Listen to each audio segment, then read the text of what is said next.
Growing up in Arizona, you experience a rich mix of cultures. People come here from the Midwest. Some people brave the desert and come from the South, and some people have been here since before this place was a state. Some say it's because Arizona has no real culture of its own, and that we borrow from everywhere else. This state is rich in the paranormal. Many Native American tales tell of demons in White River, skinwalkers, vampires, tribes of little people who take children in the night, Wendigos up north, or the always popular Thunderbird. This isn't a story about all that. This is a retelling of my experience with La Llorona, the Lady in Black, also known as the Weeping Woman. Growing up, I would hear stories from my friends who were of Mexican descent of La Llorona. The story is meant to keep children inside after dark and to keep them from sneaking out at night. These legends of the lady came north with the people. It seems, though, that she came along too. The story goes something like this. There once was a beautiful lady in old Mexico. She was not from a rich family. Nevertheless, she caught the attention of the son of a Mexican nobleman. They fell in love. In secret, they got married. Not long after, she became pregnant with twins. Like all ghost stories, this one ends tragically. The nobleman's son was found out. His father was so enraged that his bloodline was tainted with the blood of a commoner that he tried to force the local bishop to grant a divorce to dissolution the marriage. Mexico was very Catholic in those days, and the bishop refused. The father eventually caved in and allowed her to move into the house. She eventually gave birth to twins, one boy and one girl. A year later, the son of the nobleman was called off to war. He didn't return. The father became reclusive, hardly talking or eating. He grew to hate the children who would now inherit everything. The commoners marrying into his family, waiting for him to die to take everything. He then ordered his men to take the children to the nearest river and drown them and let their bodies be taken by the current at night, so there would be no proof. The children were taken in the middle of the night without a sound. The mother was kicked out of the house the next day and later accused of killing her children. The townsfolk eventually drowned the heartbroken woman. She did not put up a fight. She had already died inside. Days later, the nobleman and his men were found dead in his house. Sightings started happening of a beautiful woman dressed in all black, roaming the streets at night, crying for her children. If you ever saw her and you were a child, she would stop crying, grab you, and take you to the river where you would be drowned. I told you that story to tell you this one. I was running about a month ago, as I often do. I run late at night, around 10 or so. I often go by the canals that are all over Phoenix, and I take my American Bulldog with, so that no one messes with me. The path I take is very well lit, and is right next to the canals and houses. It always felt safe, until the night I saw her. I was running with my dog as usual. I was listening to my iPod and tracking my mileage. I started to see something in the distance, about a quarter-mile away. It looked like a person under one of the street lamps that light the path at night. I thought nothing of it at first, because I often see people when I run. As I got closer, I noticed that this person wasn't moving. It was just a silhouette under the light. The closer I got, the more the silhouette started to take shape. When I was about 50 feet from it, I stopped. My first thought was that it was a homeless person, or this was some sort of prank. My dog started to whimper, then growl, then whimper, then growl again. I had never seen him do that before. I looked at her. I could tell that it was a woman. Something about her deeply unsettled me. Then I got that feeling in my stomach, that something wasn't quite right, and I needed to get out of there. I couldn't see her face. Her hair was long and black and was covering it. She looked like she was wearing a short black dress, which was odd because it was 60 degrees out that night. She was tall, taller than I had first estimated. She was thin, and her arms and legs seemed to be a tad too long for her body. I took my headphones out because I was going to ask if she was alright. Before I could ask, my ears were filled with very fast Spanish being spoken in a whisper. It was raspy. The voice filled my head. She raised one of her long arms at me and extended her index finger. It looked more like a tree root than a finger. I had had enough. My dog sensed my fear. I took a step back and she took a step forward. I paused for what seemed like a solid minute, but was probably only a few seconds. That's when I started to hear the crying. It started off as a wail, then grew to a full-blown scream. I turned tail and ran as fast as I could to a main road. When I looked back, she was gone. I ran back to my neighborhood along the main road. The entire time I was trying to make sense of what just happened and whether or not someone was fucking with me. The entire run home, I could feel eyes on me. I entered my neighborhood and the feeling was still there. I was dreading running back to my house because there are areas of my neighborhood that aren't well lit. I decided to sprint the last 2 miles. As I was doing this, I happened to look down a cul-de-sac that had one light at the end, and there she was, her silhouette as clear as day. Not only had she followed me and kept pace with me, but she had also beaten me to my neighborhood. My dog pulled. We made it to my front doorstep. I opened the door, ran inside, and slammed it. I took a shower and tried to forget about everything. I locked every door in the house, and then the door to my bedroom. My dog slept at the foot of my bed that night, and I left the TV on. I drifted off to sleep around 3 a.m. The next morning, I woke up and discovered that somehow I had acquired a large scratch that ran down the whole of my bicep.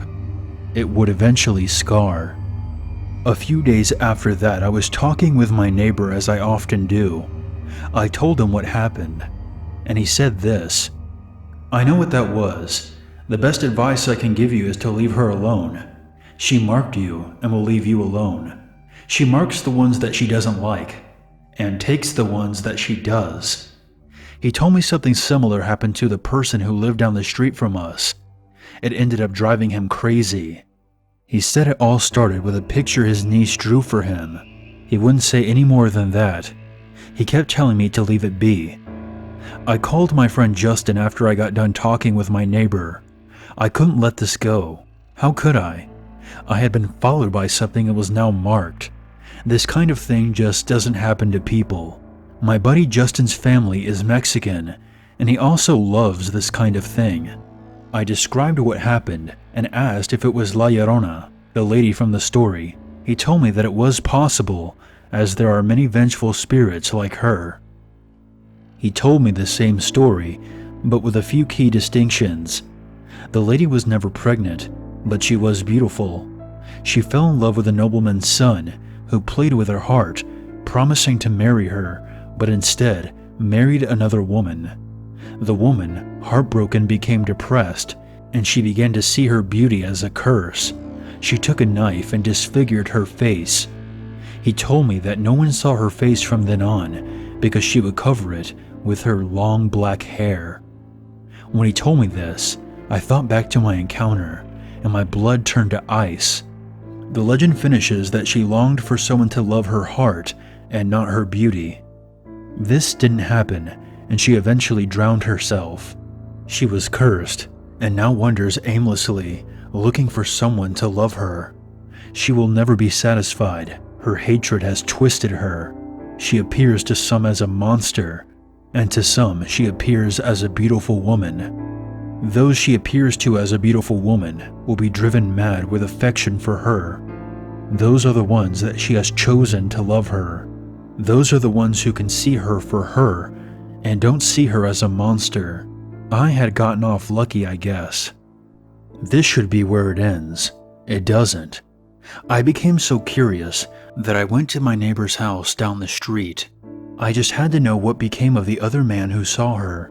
When I knocked, an old woman answered. I told her that this would sound weird, but I needed her help. I asked her about the man who used to live here. It turns out, it was her ex-husband. I cautiously asked her if she knew anything about a woman in black. She looked at me in a funny way and asked me if I had seen her. I told her I had. She gave me the same advice my neighbor had given me, to leave this alone. I told her that that was no longer an option. She sighed and told me to come with her. We went to her attic and she gave me 2 large boxes. She said that everything I wanted to know was in there. This was apparently all that her ex-husband had left in his apartment when he disappeared. She told me to read everything, and that if I still wanted to look for her after that, then I was a fool. I took the boxes home and spent the weekend going through everything. There was journals, home movies, drawings, and other things I'm still not sure about. The thing that unnerved me the most was a drawing that looked like it had been done by a child. It was a tall, black, thin figure with long hair, long arms, and fingers that looked like roots. My stomach turned uneasily. I matched the drawing to one of the first journal entries. September 17th, 2004. I can't shake the feeling that I'm being followed. I went on a walk again last night to see if I could find her. This crazy guy seemed to be in love with this woman. He was obsessed with her. I will include a few more entries. Most of the journals are bogus. He kept them, it seems, to document this, to show that he wasn't going crazy. Most of it seems to be him babbling on about trying to find her. It seems she has found me. Macy, who I figured out was his niece, drew me a picture today. She had been staying with us while my brother and his wife are in Denver. She handed me the picture and told me that the lady who lives under the stairs told her to draw it and to tell me that she wasn't coming back. I have to see her again. October 5th, 2004. I am no longer in love with my wife. Lorena, as I've come to call her, has my heart. I saw her face. She showed me her face. She is beautiful. I have to be with her. I understand her. She's not a monster. She is a beautiful woman. October 7th, 2004. She visited me in my dream last night. I never wanted to wake up. She spoke to me in a voice sweeter than honeysuckle. I've decided to leave my wife. December 13th, 2004. The new apartment isn't grand or glorious, but it's ours. She comes to me at night, telling me that we will soon be together. I'm going to start recording our encounters to show everyone that I am not crazy. This is love. This is pure. I am happy. And she loves me. This is where things get really weird. He started taping himself with a video camera. I watched most of it. He kept the lights mostly off. He said that she likes the darkness better. He only had on 1 or 2 lights at a time. From the looks of his new home, he was living in a cheap apartment. One video in particular was set up in a bathroom. He had grown a beard by this point. In this video, he took out a razor, and instead of shaving with it, he removed the blade and started cutting his face with it. He took the blood from his face and drew a heart on the mirror. He looked over his shoulder into the darkness and said, I love you too. Then the whispering started. The camera then cut off. The last tape was the weirdest by far. It starts off with him sitting at a folded down card table. He has a large smile on his face. That's all the tape showed for 3 minutes. Him just sitting there and smiling in the dark. His eyes seemed to follow something around the room. He nodded occasionally. The light above the table eventually went out, At which point, the camera turned to night vision. He was still smiling. Then a shadow appeared behind him. Long root-like fingers found their way down his chest until her palm found its place on his shoulder. He closed his eyes. His smile grew even wider in the darkness. The last part of this video made my head hurt and my stomach lurch. Mi amor. I heard the voice say on the video before the camera shut off. They never found his body. That night I packed up all of his stuff, and the next morning I returned the things to his ex-wife. I have since stopped looking for her, but I wonder if she still thinks about me.